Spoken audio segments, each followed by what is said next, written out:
Hi, everyone. My name is Annie Rogers, and on behalf of the ADDitude team, I'm pleased to welcome you to today's ADHD Experts presentation titled Relieving Back to School Anxiety, Strategies for Caregivers and Educators of Anxious Students. Back to school worry is normal, but students with ADHD, anxiety, and related comorbidities may face excessive worry and fear, especially this time of year. If left unchecked, unhealthy thoughts and behavior patterns can interfere with their learning, growth, and happiness. So in today's webinar, we will discuss how to identify and address the characteristics of an anxiety disorder in students. And we will introduce practical strategies that parents and educators can use year-round. Leading today's presentation is Beverley Holden Johns.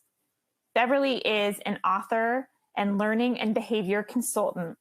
She has had more than 30 years of experience in public schools, working with students with learning disabilities and emotional behavioral disorders. She was a professional fellow at McMurray College and a recipient of the 2000 Outstanding Leadership Award from the Council for Exceptional Children. Beverly is the author or co-author of 23 books in the field of special education, including co-author of the seminal college textbook, Learning Disabilities and Related Disabilities, and it's now in its 13th edition. She is the lead author of the book, Working with Students Who Have Anxiety, Creative Connections and Practical Strategies. She currently serves on the board of directors of the Learning Disabilities Association of America and is the president of the Learning Disabilities Association of Illinois. Before I hand over the microphone to Beverly, I have just a few housekeeping items. During the live webinar, submit your questions at any time in the text box under the video player. To download the slides, click on the Event Resources section of your webinar screen. And if you're interested in the Certificate of Attendance option, look for instructions in the email you will receive about an hour after the live broadcast. If you are listening in replay or podcast mode, visit ADDitudemag.com and search podcast number 415 to access the slides, webinar replay, and certificate of attendance option. If you support the work we're doing here at ADDitude to strengthen the ADHD community, we encourage you to visit ADDitudemag.com/subscribe and sign up for ADDitude Magazine. If you do so now, you will receive our fall issue, which includes articles on back-to-school anxiety, homework help, teacher collaboration, ADHD accommodations, and much more. Finally, the sponsor of today's webinar is Equizin Pro. Equizin Pro is a clinically proven nutritional medical food designed to help improve focus, attention, academic performance, and balance mood for those with ADHD. In fact, clinical studies have shown Equizin Pro can improve ADHD symptoms in as little as 12 weeks. Now is the perfect time to start supporting your child's mind and get them ready for back to school.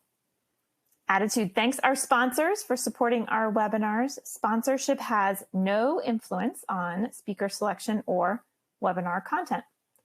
So without any further ado, I am so pleased to welcome Beverley Holden Johns. Thank you, Beverly, for joining us today and leading this very timely discussion on anxiety related to back to school. Welcome, everyone. I am so excited to be sharing this topic about what we can do to ease the back to school anxiety with our children. So let's look at what we're going to discuss today. Practical strategies that parents and educators can use before the school year begins to help make the transition a smooth one. And how to identify some of the characteristics of a student's anxiety disorder. And we're going to talk about executive functioning, auditory processing, emotional regulation, and cognitive flexibility. We're going to talk about a whole variety of school-related strategies that can be used in the classroom and can certainly be reinforced at home. And we're going to talk about how to build and foster parent-teacher team approach, because that's what it's all about. In order for our children to be successful, both educators and parents have to work together as a team. So let's look at the hidden signs of anxiety. These are what children are saying to us. Thoughts in our head differ from how we look to other people. And then a very tiny task can feel overwhelming and we may overreact. And we can't break our tiny habits. If we could, we would, but we can't do it. Our anxiety is always there. And just because we look calm doesn't mean we are. And that's what we find is anxiety is very difficult for people to understand because, in fact, what is happening is it's hidden. And we can't see it when we look at the child. And we may leave social settings without warning. All of a sudden, a person or a child leaves a setting, and we don't know how to tell ourselves it's okay. Again, if we could, we would. And then what students are saying now, as we've been through 2 years of a pandemic, death is all around me. And think about that because many of our children may have lost a grandparent, a parent, an aunt or uncle, someone in their family or a friend that they were close to died as a result of the what everyone went through with the pandemic. And children are scared. And so they voice that they're scared. And they don't want to be afraid to go to school. And they're detached from people because for quite a while, children and adults were detached from people. They didn't have the contact only through electronic means. And children said students shouldn't have to worry about bearing the brunt of every last minute decision made by the adult world. And if we think about it, there were a lot of last minute decisions that people were making these situations. And the perception from children was all of these adults are making these decisions. And I don't have any say in those decisions. So with the new school year, our students are worried about new classmates and peer acceptance. As examples, they're going to go back to school, and are the same children going to be there? Are they going to have new classmates? Are they going to be accepted by their peers? When anyone goes into a new situation, yes, there is a worry that I'm going to walk into a room and everybody will be in their own clusters, and where will I go? Some children are going to a new school. They're going to have all new routines than they had before. They're worried about tests. Tests themselves obviously cause a lot of anxiety for children. Good grades, who their teacher will be. They're wondering whether their teacher will be an accepting individual or will not. Will they get sick or will a parent get sick? Sometimes they're worried that that's happening when they're at school. I was working with a young man, and he had been significantly truant in his previous schools. And when we really looked at the reason why he was exhibiting this pattern of not going to school, it was because while he was at school one day when he was younger, his father died. And so he had blamed himself, thinking, if I would have been home from school, maybe my dad wouldn't have died. Well, then his mother was very ill. And so he had this fear of going to school, of leaving his mother, because he was afraid that she would die while he was in school. So we really had to do a systematic program to bring him into school together with his mother, and then slowly fade out her participation in the school program. But he had a legitimate reason why he was being truant, but it looked like truancy, but there was much more to the picture. And I think that that's one of the things that we have to understand when our children are engaging in a specific set of behaviors. There may be a lot more to the story, and individuals should be cognizant of that. And I always say that educators and parents are good detectives. They have to be good detectives because they have to figure out what's really going on with the child. There's more to it. So let's look at this, which is my cup runneth over with anxiety, and what anxiety can do to a child. Come into school and just blow. Say, why did this happen?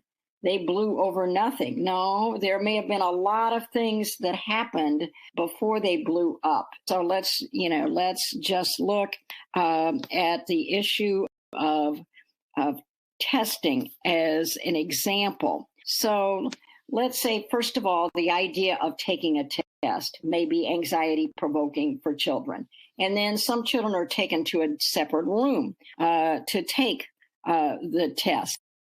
And so they're not familiar with the setting. And then they may be given the test by an unfamiliar teacher. So that's anxiety provoking for them. And then, in fact, they may not understand, just as another example, the directions that are given to them. So immediately there's more anxiety. Here they are in a new setting, somebody that they don't know testing them. It's a test situation. They're very, very anxious. And then, you see those in between, but then they're working on the test and somebody else is in the room with them. And that person finishes the test before they do. And then their cup runneth over with anxiety. So it's built up of a number of components. The next one, I'll just do it one more, is middle school homework. And this is a true story of a young man who was going to middle school. And he was at school and he was given homework in English. And then he went to math and he was given homework in math. And then he went to social studies and he was given homework in social studies. And then he went home with all of this homework to do. And he had an asthma attack. And he ended up in the hospital over the asthma attack. And he's crying, I have to get my homework done, because he actually had a total of 4 hours of homework. And he had a meltdown along with the asthma attack. So just examples that little things to us build up with students. So some of our big ideas for today are avoid deficit-based thinking. Let's really focus on the strengths of students. And perhaps during the pandemic, some of our students found out about interests that they didn't know about before, or strengths that they had before. And we need to be talking about to the children about those and capitalizing on those. So maybe when the child was home during the pandemic, they discovered that they like to draw even more. So we can capitalize on that rather than thinking about you're behind in math, you're behind in reading, etc. And then avoid the catch-up mentality, because we say you have to get caught up. You have to get caught up. That is really anxiety provoking. We always want to remember that we say, how can I help you with this? So the child is having difficulty. It's rather than us saying, well, you need to get that done. No, it's, well, let's work on this together. And how can I help you? Because those words are very powerful because they show the child that we're in it together. And then make sure that our accommodations are individualized. We often give the same accommodations to all of the students only to find out that maybe that accommodation does not work for that student. I can remember working with a child and the group of people thought, oh, that accommodation that we will give to him is we will let him tape his lectures. And then he spoke up and said, I don't like taping things and having to listen to them again. Well, then obviously that was not an appropriate accommodation for him to have. And then we have to remember that children are grieving because during the pandemic, many people lost loved ones, they lost their routine, they lost the ability to go to a lot of activities, so they're grieving. Just like in the stages of death and dying by Elizabeth Kubler-Ross, who talks about the different stages, our children may be in denial.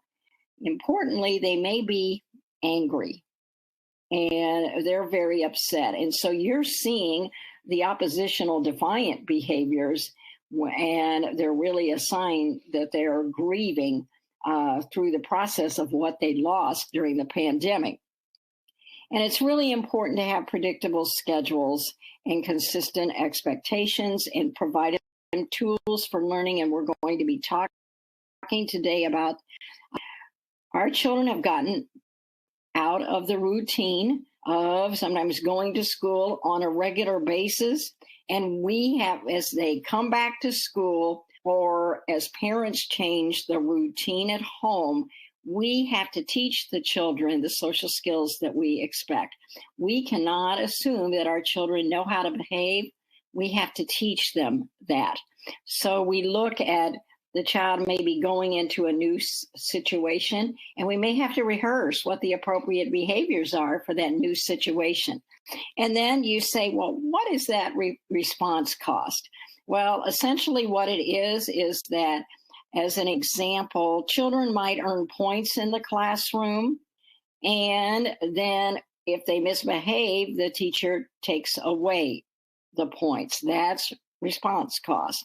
So the child has earned things, a privilege, whatever, and then because of misbehavior, we take it away.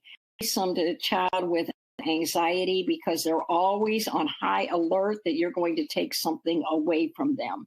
You're better off to establish systems where they earn privileges, they earn points, we don't take them away. We always want to use novelty because that's exciting for children, but we have to be cautious of surprises for them because, again, they're on high alert. And then it's all about relationships. So that is very, very important. So the impact of the pandemic on anxiety, obviously, we've talked about that, has increased anxiety. We knew going into the pandemic, we had about 1/4 of our students between the ages of 13 and 18 who had a diagnosable anxiety disorder. Now there are folks, after studying what's happened during the pandemic, that percentage may have. Obviously, we have separation anxiety. As I gave you the example of the student with whom I was working with, social anxiety, think about it. Some of our children have not been around other children or other adults as much as they were, and now they have a fear. And then we have something known as mask anxiety. So children may be worried whether they need to wear the mask or they don't need to wear the mask. They can't necessarily see the facial expressions of the people around them if they have a mask on. So there are just a variety of issues surrounding mask as well.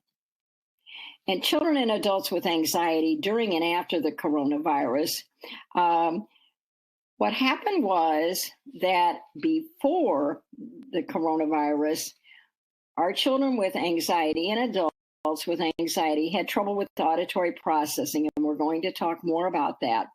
They had trouble with cognitive flexibility, being able to move from one activity to another. And they had trouble emotionally regulating themselves. And they had difficulties with executive functioning skills, the CEO of our brain, pulling everything together, looking at what we need to do to accomplish one task and how do we get there. And so those were low. And then what went up during the virus was fears and worries, fight, flight, and freeze, because our children would respond with, I'll either fight or I'll just leave or I'll freeze and I won't do anything. And oftentimes when they're freezing, it looks to us like they're engaging in passive aggressive behavior, but in fact they're freezing. And then the catastrophizing that goes on with children as well. And the catastrophizing deals with blowing something out of. So, oh my goodness, I tested positive for the virus. I'm going to be really sick. I'm going to give it to other people. I'm going to die. And they go on and on and on. And probably some of us engage in some of those behaviors during stressful times. Or they might just withdraw, or they might engage in what we call oppositional defiant behaviors. So the story of Scott, we tell the story of this little guy that I worked with during my first year of teaching. And he had a lovely family, and I had communicated, by phone with the mother, who had expressed that she was very concerned. Scott has autism, and she was very concerned because he had had a bad experience with the teacher that he had before. And he was very worried about coming to school, but he didn't know me, etc. So what I did was I went to the home in a non-threatening manner and introduced myself to Scott and introduced myself to the family, and felt like I, got to know him because we were in his familiar setting. And then our next step was his mom and Scott came into my classroom before school started. So they saw the classroom, they remembered me from the visit. And then by the time Scott was going back to school, he was able to get on the school bus and come to school because he was familiar with the setting. And he was familiar with me. I always think that we do a real disservice to children, putting them in settings where they have not been before, and putting them in settings where there are new people that perhaps they haven't met before. And that isn't always possible to avoid those situations, but we can do everything possible to familiarize children with the environment and the people before, so that the child is not overwhelmed by new situations and new people. So the definition of anxiety, again, our characteristics of children with anxiety may include, these areas, and then anxiety may show itself as worries and fears that result in fight, flight, or freeze. So some good teaching strategies that can help many of our students. First of all, wait time. If you have an auditory processing problem, again, you need to be given more time to process the information. So you can do response cards. So rather than asking a question of children and expecting them to raise their hand, you can have them write down the response or draw the response or give them yes or no cards, and multi-sensory approaches. The more that you have the children engaged in hearing, seeing, and doing, the better. Always pair visual cues with auditory. And I have worked a lot with high school students as well. And people will say, oh, for crying out loud, we don't need to have those visual cues for high school students. They're used to listening and doing what they're supposed to do. Well, that's not always the case. But now our visual cues need to be age appropriate. So for instance, if we're working on our rules for the school, and it may be walk in the hall, then we need to take a photograph of students walking in the hall so that students see what the appropriate behavior looks like. And behavior momentum is really very exciting because we never start the day with something that children don't do well. We start the day with things that children do well. So behavior momentum is built on the premise that if we want a child to do something that might be perceived as more difficult for them, then what we can do is start out by giving them one easy task. And then they do the easy task. You say, way to go. I know you knew you could do it. Then we give them another easy task and we reinforce them again. And then we give them a third easy task and we reinforce them again. And our research shows that by the time we give them the more difficult task, because we have built up momentum for success, they're more likely to be able to do it. So that is very, very exciting. I believe that behavior momentum is such an important strategy for us to use, especially for students with anxiety who may just completely shut down if you gave them a difficult task to do first. And then affirmation statements. You can do it. You have worked hard at this. You studied this, and I know you can do it. And then mnemonics, such as some of our strategies like homes, how we learn the Great Lakes. There are all kinds of mnemonics that we can use. And for the research on mnemonics, we go to Margot Mastropieri and Tom Scruggs. And they were really our original researchers on this topic. Such good material. And you can have children develop their own mnemonics to help them remember things. So, an auditory processing problem might show itself as a behavior problem or just not paying attention. So, think about your frustration when someone tells you something and you didn't understand it. You defend yourself, and then you can't trust your brain. You think, oh my goodness, I tuned out, or I really wasn't listening like I should have, or they were using vocabulary words that were too hard for me. So you get defensive, embarrassed, stressed out, or you cover up by acting disinterested. So that's what some of our children do.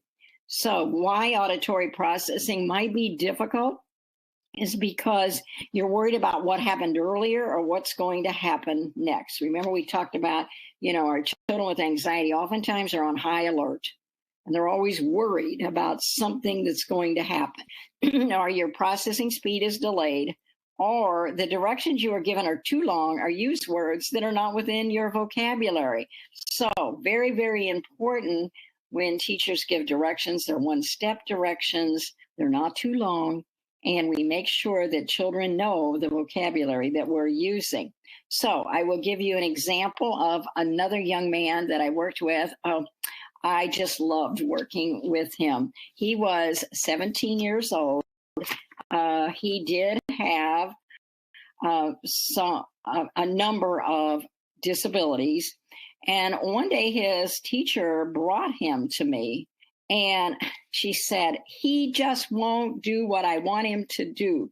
When I give him something to do, he just stands there and stares at me and he won't do it. And I don't know what to do. So I said, well, let me spend some time working with him, which I did. And what I found was this. I decided that as just an informal assessment that I did, I knew what he loved to do. And I also knew, had a handle on the vocabulary that he understood as well. So I gave him one simple direction to do something that I knew he was extremely motivated to do. And I watched him time. And it took him 90 seconds to, in fact, for it to go in and for him to process the information and for it to come back out, shown by he was doing what I had requested he did. 90 seconds was his delayed processing time. Good teachers have to know how long it takes their children to process information. So if you're having problems where you're giving directions and the child may not be doing it, don't assume that it's because they don't want to do it. It could very well be that they have a delayed processing time. And we have seen processing speed go down with a number of people during the pandemic. So what can we do? Again, don't tell them to hurry up. Hurry up Maybe you're in a hurry and the child won't get ready and you need to get in the car because you're supposed to be someplace at a certain time. And so, you just go back to saying, hurry up, we got to get here by this time. That causes more anxiety for children. Be aware of your own processing speed. Avoid switching directions. And then if you know that the child has trouble processing information, build in extra time. And then teach the child how to ask for extra time. Only one direction at a time. And I work with a lot of high schools, and they'll say, well, for heaven's sakes, by the time they are in high school, they should be able to process 3-step directions. To which I say, are they doing it? No. If they're not doing it, then it says to me, step directions. Always checked our vocabulary, and we're going to talk in a little while about in-between steps. So now let's look at cognitive flexibility, which is the ability to move from one activity to another.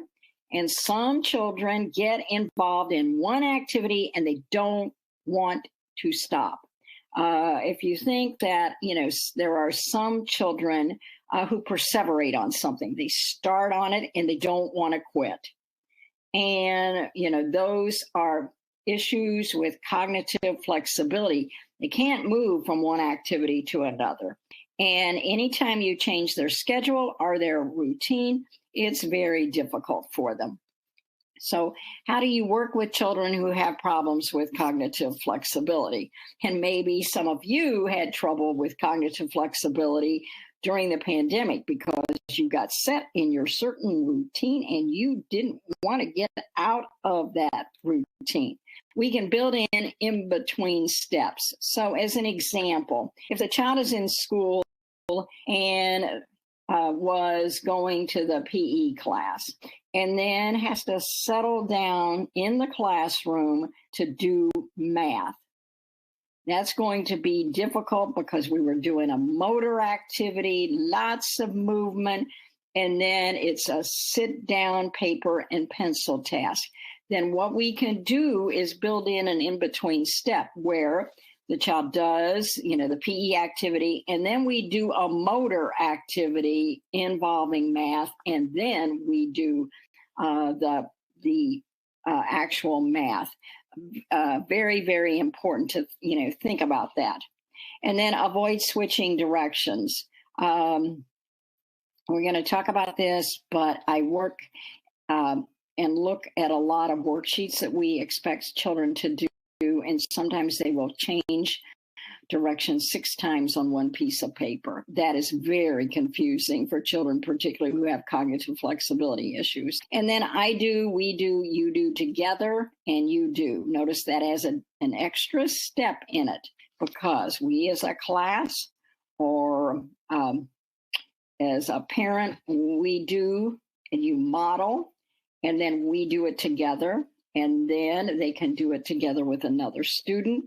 And then they do it, because then by the time you get to the you do, they're more in tune with doing the activity. And it's the same activity, so it's not as much of a problem with the children who have cognitive flexibility issues. And then affirmation journals. I certainly am a big proponent of affirmation journals and focusing on what children do right.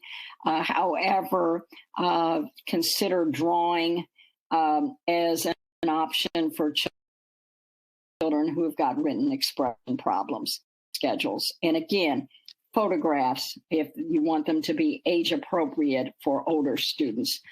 We're going to talk about worksheets now. Beware of timers. Now, I'm a lover of timers, not kitchen timers, because kitchen timers, the bell goes off and the children are worried. Bell goes off, bells goes off, some of our children might say. But then there are other people who use some of our timers that don't have the sound. However, we're finding that for children with anxiety, the concept of a timer may be very anxiety provoking. So rather than using timers, we might say, can you work on the next 3, and then we're going to move on to our next project. And it goes without saying, don't change room arrangements when the student is not present. And the problem with work, too many directions on one sheet. And then in math, there are changes in directions. So I've seen math worksheets that have, they have part of the problems that are solved go from left to right. And then some are going from top to bottom. And then they throw in some word problems in there, etc. That's hard for children. So before you give a child a worksheet, make sure that, especially on one sheet or one set of assignments, that you're not changing directions. So and investigate the content for triggers. There might be on that worksheet trigger words that upset students, a name of somebody that brings back a bad memory, a word that might bring back a bad memory. And then a lot of them have clutter everywhere. And for many of our children, it is very difficult for them to handle that. So what are some alternatives to worksheets? I gave you the problems with the worksheets. So what can you do? Well, one of the things that I like to do is something I call a traveling assignment. I was working with students in an after-school program. The children had ADHD, and here they would come into the after-school program with probably 7 worksheets. And you'd want to say, oh no, it's after school, they're tired, and what they don't want to do is another worksheet because that's been hard for them all day long. So I made it fun.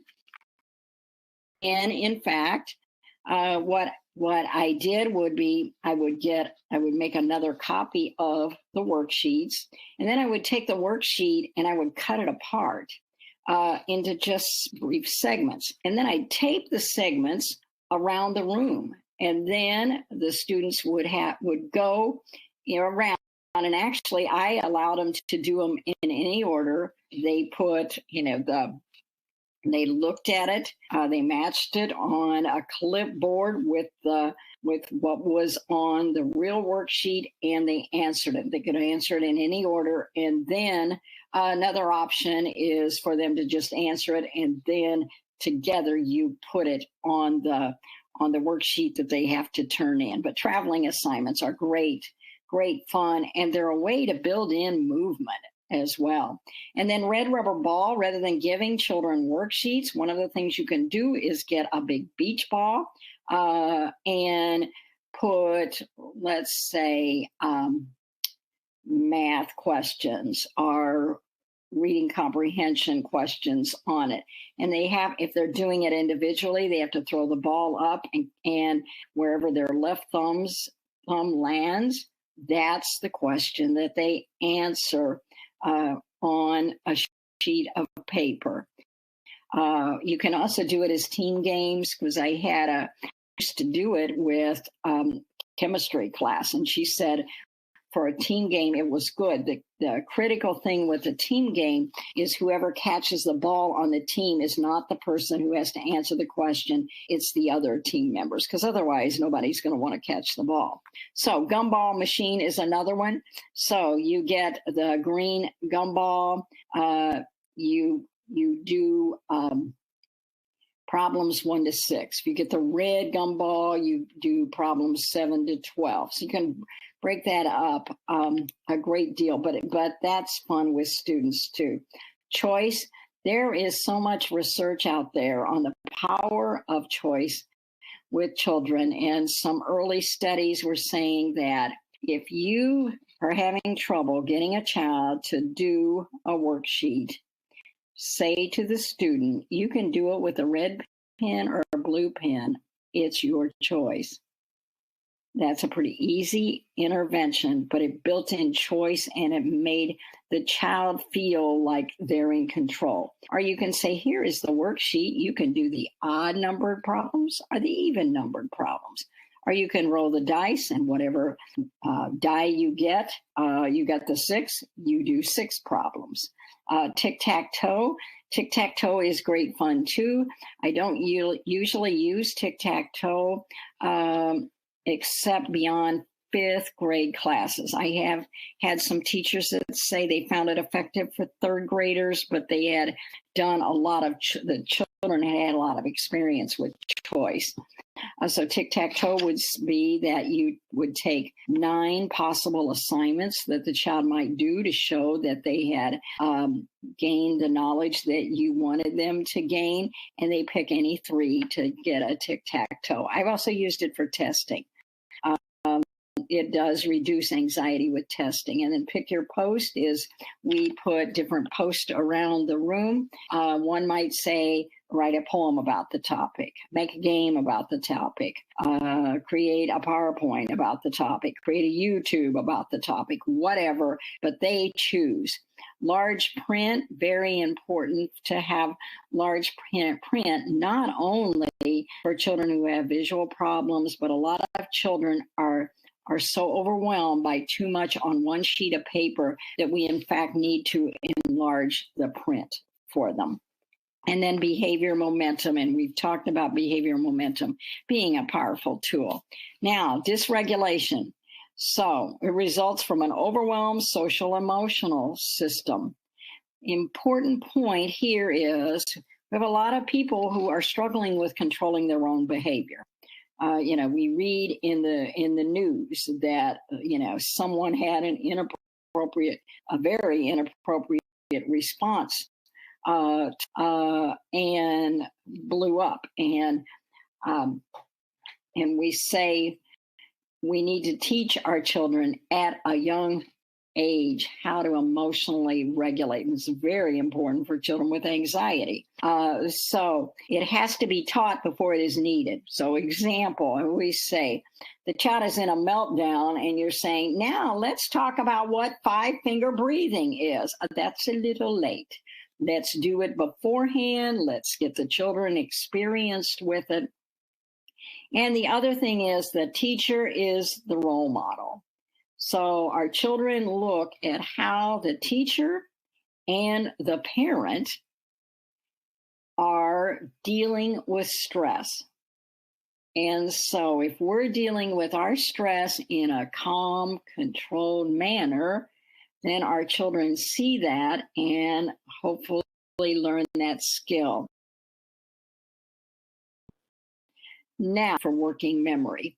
There's some work being done that I find very exciting. I've told you I love writing, and I do a lot of writing. And actually, during the pandemic, I wrote poetry, and I really had not written poetry.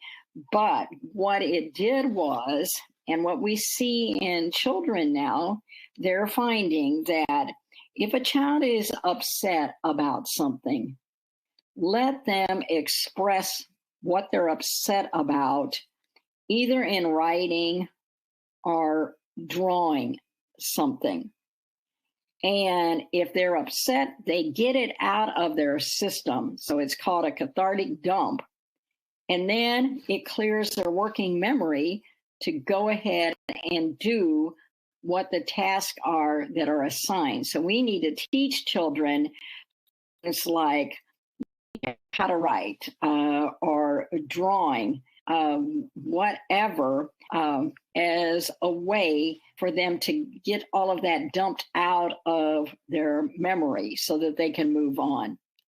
So activities for emotional regulation, mood check-ins, walks, rock or swing, any of those things. I was working with a young lady, and we had put a portable swing in the classroom.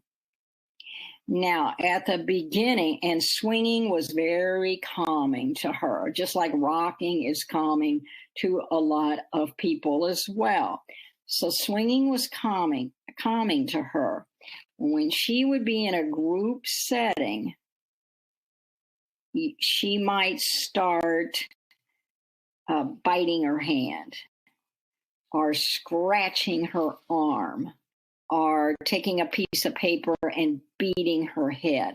Well, when she would look like she was beginning with that, we would take her over to the swing. She would swing, and then she could come back to the group.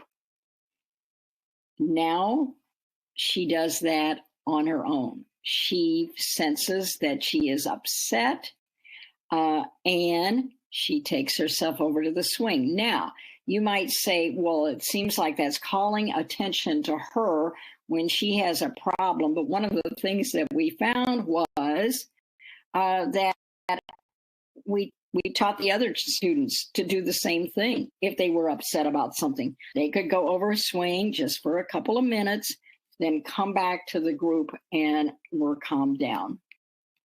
More activities for emotional regulation of fidgets, but always look at fidgets that are appropriate texture-wise for children, because some children don't like certain textures, and your fidget might be of those textures, and those would be even more upsetting. Or a security device. So the child has a little bear, or we know children, who love their security blanket. Find out what those things are. Actually, I had a college student, and she had a fidget, and she carried her fidget with her all the time in her pocket. And when she would get stressed out, you could see her reaching into her pocket and squeezing that fidget. Troubles in a brown paper bag. Oh my goodness, that is such a wonderful activity that I love using. If I have a group of students and I see they come in and, they're upset about something, but I'm not sure what they're upset about, I will pass around little sheets of paper, and then I will pass around to each of them a brown paper bag. And I will request that they write down what's bothering them. What's on your mind right now? Remember that cathartic dump. Write down what's bothering you, or draw what's bothering you. And then I will have them put it in the brown paper bag, and I'll have them crumple up the brown paper bag. And then I'll come around with a garbage can and we'll put them in the garbage can, and we've left all of that behind. Listening to music is important as well. We once did a study on how teachers were coping with their stress in school, and found that music was the most often rated activity that they did. When they were upset, they listened to their favorite music. So students can have a playlist of their favorite music. So, and then teach children to identify their sensory needs. So when they work, do they need a water bottle? Do they need a lamp on? Do they need some kind of background noise? We all have to identify our own sensory needs to be effective in what we do. And then this is a great little activity. Just breathe and be. And you can do it if you'd like. Breathe in peace. Breathe out stress. Breathe in courage. Breathe out fear. Breathe in calm. Breathe out chaos. Breathe in love. Breathe out gratitude. Okay, now let's talk about executive function skills, what I call the CEO of your brain. So you have something to do, and you think it's a pretty simple thing to do, but when you really analyze it, it may be difficult. It may have a lot of steps. Like, all of us are used to going to the grocery store, right, and getting our groceries. However, if you stop and think about it, what do? Well, we need to survey what groceries we need. And then we need to write them down on a list. And then we need to head out to the grocery remembering the list. And then when we get to the grocery, we need to remember to take the list in with us. And then we need remember to look at the list as we go around the grocery store getting what we need. And then we need to check out. We put the groceries in the car. We bring the groceries back. And we, in fact, put the groceries away. So people say it's simple, but it really isn't.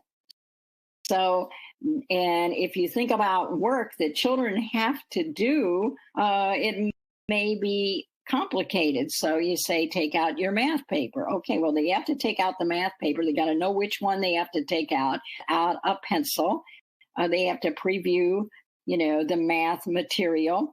They have to know what order they wish to do the assignment. So the list goes on and on.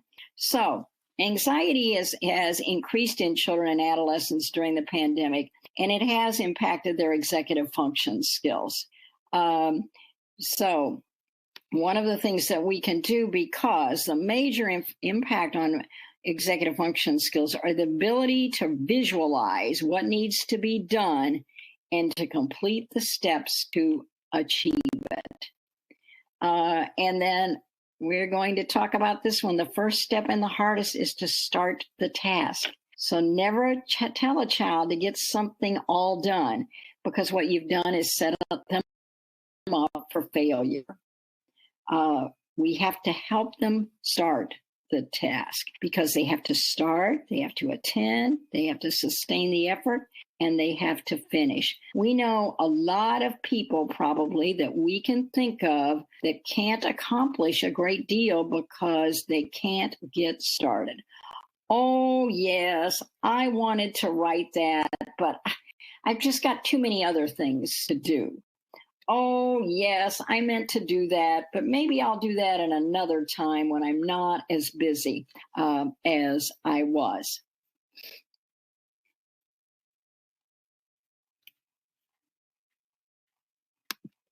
Okay. So executive function is start. So we start a task. We teach the student how to break the assignment down into small parts.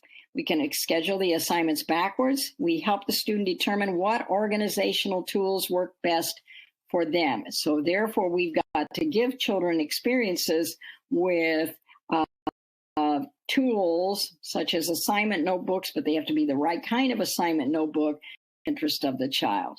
And then we have to help the child get started. So behavioral momentum, we've already talked about.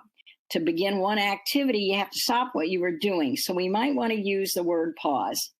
All right, it looks like you're still working on this. So let's pause that and we can come back to it later. And I'll help you with this new task. Or give them an example of what something looks like when it's done. It is a good idea to give students samples of things and what they're done, because it's a visualization tool and it teaches them how to create their own. And the other thing that we can do is do the first 1 to 2 steps with them, so it's easier for them to move on. You started with them. You can also preview in advance and have them do part of the assignment, and then have them rate the assignment when they get finished, just to see whether their perception of how difficult the task really matches up perception was after they finished the task. So, and finally, building and fostering a parent-teacher team. So we have to develop communication systems that are realistic and work for both the parent and the teacher. And we have to take into account the preferences of the parents, the preferences of the teachers, the work schedules of each, and the time constraints. Everybody is busy. So rather than setting up complicated systems, we have to set up systems that take into account the time constraints. That's a respectful thing to do. And we always want to be grateful for each other and be positive. Never speak negatively about your team member, whether it's the parent, whether it's another teacher, in front of the child. We respect the individuals with whom we are fortunate enough to be part of the team. And then give each partner the benefit of the doubt and recognize their limitations. Okay, maybe they didn't understand what I was saying. Again, so statements that encourage positive relationships. How can we work together to help Justin? What are the strengths you see? what are Justin's interests, and how can I help you? Because if a parent is struggling, particularly with the behavior of their child, they do not want the educator criticizing them, because after all, the educator does not live with the child. But it's more of, how can I help you? And what can we do together to address this issue? And how can I make things easier for you? So let me close with listen to the children, which summarizes what we've talked about. Listen to the child. We listen to understand, not to respond. We individualize your strategies based on the needs of the child. We support with strategies that assist. We teach the child how to compensate for the areas for which they have difficulty. We're always encouraging the child, and notice all the progress the child makes and celebrate that progress. Thank you so much for being with me today. I appreciate all of you, and thank you for the work you do, whether you are a parent or an educator, as you contribute to the success of all of our children. And these are a few resources that you can utilize if you would like to do more reading. One is a book that I authored that is full of strategies. Another one is a book that was written to help students with their anxiety. And the same way with the third one, Get Out of My Head, Inspiration for Overthinkers in an Anxious World. Another one is a fun children's book, Wilma Jean, The Worry Machine. And I've also given you 2 websites as well. So I appreciate being with you. When a couple of people have written in saying that they love your approach to getting to know Scott ahead of the school year, and also introducing him to the school in a less anxious time before school starts.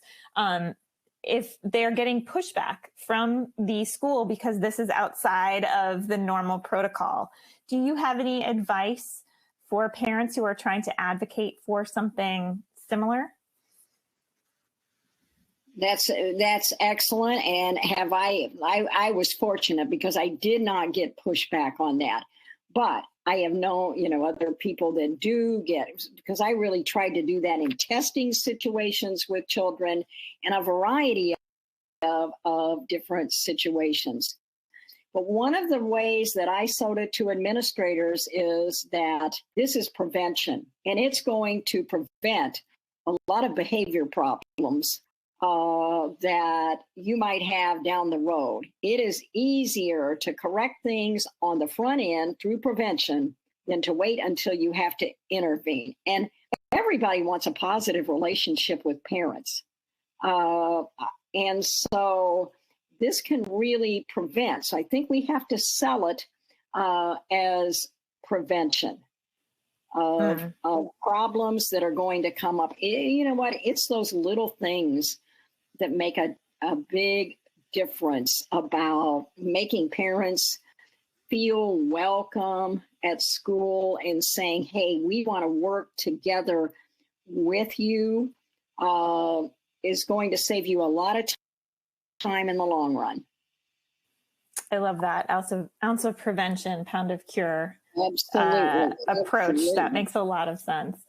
So when you were talking about Dwayne and his processing delays, this hit home for a lot of people wanting to know, what is your recommendation for parents and educators to measure a processing delay in a student? All right. Excellent question. What I have done with children is the best way to collect the data on that is through observation. And they really want to do, and you say, okay, have I given this in one step, vocabulary words? Do I know this motivates the child? And then you watch to see how long it takes them to orchestrate the completion of that task. That's, the best way. You're also going to, because some children will just stand and look at you And you're thinking, what's going on? Well, then that's a cue to me. Okay, I'm probably going to need to give that child more time. So I think observational data for that, but it is so important because, here was Dwayne getting in all kinds of trouble and he wasn't it wasn't a behavior problem. He just couldn't process the information. Now, I think as children are going back to school this year, we're seeing more children with processing issues because they're getting back in the swing of school. They've got a lot on their minds. Teachers have got a lot on their minds. And so people and parents do. So they're going back to school. And sometimes we're just going to have to remember that we're going to have to give a longer wait time to people, that we can't hurry them up.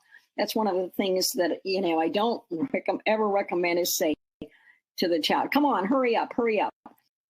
Most of them, if they could hurry up, they would hurry up. They can't hurry for reasons, and it's usually an auditory processing delay. And we live in a rushed society, so we have to continually monitor our own behavior. Absolutely. A great question from a teacher who is wondering if you have recommendations for the first day or the first week of school to kick off the year in a less anxious way and perhaps emphasizing, as you said, the strength-based approaches. Are there any little things you've seen over the years that have worked really well? And again, I think, there are obviously a number of icebreakers you can do, but especially that first day of school, we may want children, if they can verbalize, to tell what they do well. I have also seen an activity where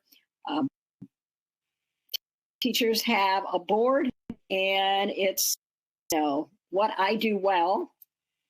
And then another board that says what I need help with, not what I don't do well, what I need help with. And then they can begin to match. So you have, a child who says, hey, I am really good at writing. You have another child that says, I need help with writing. So you're focusing on, we're in an environment where we're all about helping each other. That makes a strong statement to children.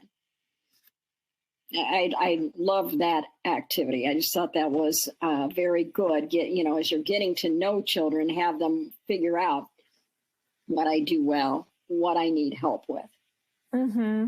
Wonderful. I will make a mention. We had a webinar recently with Dr. Robert Brooks about this very idea, about he calls it the islands of competence, and starting off by identifying those areas where each student shines and making that the focus to launch the year. It is so important. It is so important because I think then the message that sends to children is like, it's okay that I may need help with this, but golly, other people that are here to help me with that. And this is what I shine at. So think about how the environment becomes so much more comfortable for the child. And I think, those are good to do at all levels. Right. And I will squeeze in at least one more question here, since we did have some delays with the video. A number of people writing in to say that they're really struggling. Their child, mostly teenagers, seem to have zero motivation. Already the school year has not started and they are not motivated to go to school. Some are saying that they hate school. Is this a sign of anxiety? And what advice could you give to parents? Is it a matter of those small wins, the behavior momentum, or is this something else to get them started? I think it can very well be a sign of anxiety. And while they may be coming across as, they're verbalizing, I don't want to go to school. It's not fun. I don't like it. I think we have to really do some active listening and try to pinpoint in a non-threatening way what's really going on. It's like, parents and educators have to be detectives. So the child is verbalizing one thing when it may be something else completely. It could be they're concerned about what their peers are thinking about them. Obviously, that's a big thing at the secondary level.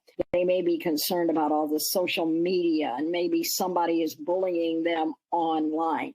So parents have to really be listening and probably definitely talking to school district personnel to see whether they're seeing the same thing at school as well.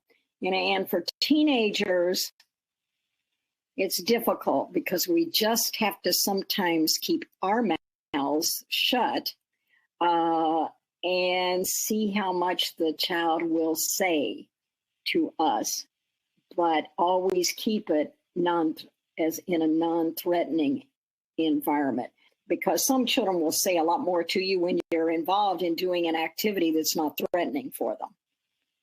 Let's say you're going out for an ice cream together, or you're going out for this. They might begin to tell you some things. So that listening to your children when they're trying to give you a message is really very important. Wonderful. Beverly, do you have time for one more question? Sure, Okay. Of course. We have so many good ones. I am going to go over a few minutes. I'm going That's for it. Okay. This one I just thought was so interesting. How to best approach a child who is a perfectionist. My daughter can become extremely anxious when she doesn't score 100% on any assignments or quizzes that she completes, and she becomes very distressed. How can a parent address this type of anxiety? Right. Which is, she is putting undue pressure on herself for some reason. Maybe she's trying to compete with another child, or she's competing with herself. And so it's really becomes very important, first of all, to let her know that you don't expect perfection. And also try to point out, what, even if she made a mistake, what she got right. Focus on what she did well, and then say, we'll work together to see what that is. And I think it's also a bit of role modeling also here, that the parent or the educator has to be pretty conscious of their own efforts and their own mistakes.